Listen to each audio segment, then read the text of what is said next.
Welcome to the bustling heart of the African continent. Today, we're journeying with 10%, a daring creative project on a quest to deform the norm. We're lifting the cloak of the past to expose the strong, normally concealed, cultural narratives underlying African design.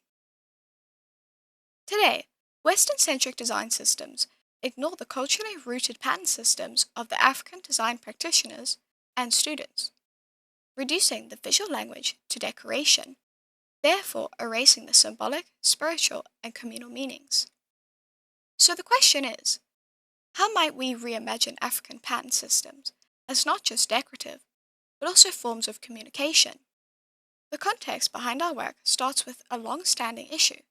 African design systems, especially patterns, are consistently treated as secondary or decorative. Western design movements shaped global design education, establishing rules based on geometry, grid, and order. These rules don't leave room for spiritual, symbolic, and communal meaning embedded in African visual systems. Today, this bias continues. African patterns are taught as surface-level styles, never as visual languages. The community we are designing is rooted in rich cultural, spiritual, and visual traditions that span generations.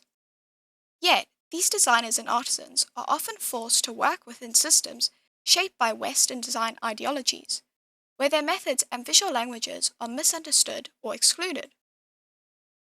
Their culturally significant pattern systems, found in textiles, murals, beadwork, and masks, are regularly misrepresented as decorative, stripped of their meaning and symbolism. This has led to a lack of recognition, validation, and inclusion in the global design discourse, further marginalizing their contributions. What they need are platforms, language, and frameworks that honor, elevate, and legitimize their design practices as essential and central, not peripheral. We realized that tourists often seek meaningful, authentic experiences, but what they usually encounter are watered-down versions of culture. This gave us our insight. Tourists aren't uninterested, they just don't know what they're missing. So our concept became unmasking the pattern. A call to see African pattern systems not as decorative, but as visual languages filled with symbolism.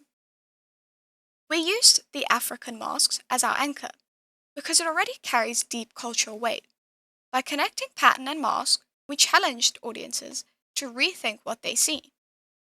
We began our process by researching African traditions that use pattern, especially in masks, textiles, and murals.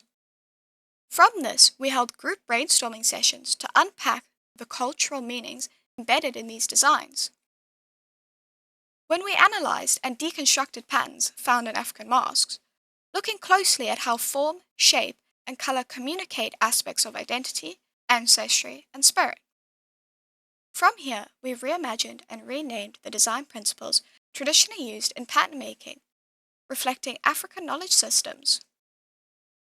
Finally, we reflected on how these patterns could be more than decorative, how they function as a visual language for storytelling and self-expression. Zine 1 focuses on the symbolism behind the elements of the mask. Zine 2 focuses on the symbolism behind the colors of the mask. And Zine 3 focuses on the symbolism behind the shapes of the mask.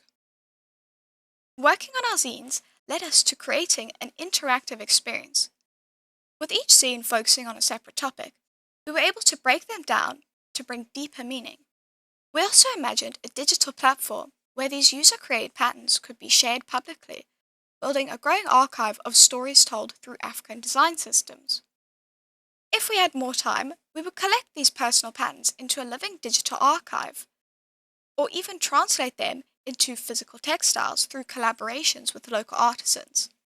Our goal would be to create a space where African visual systems evolve with the people who engage them, keeping them alive, respected, and globally seen. Thank you for listening.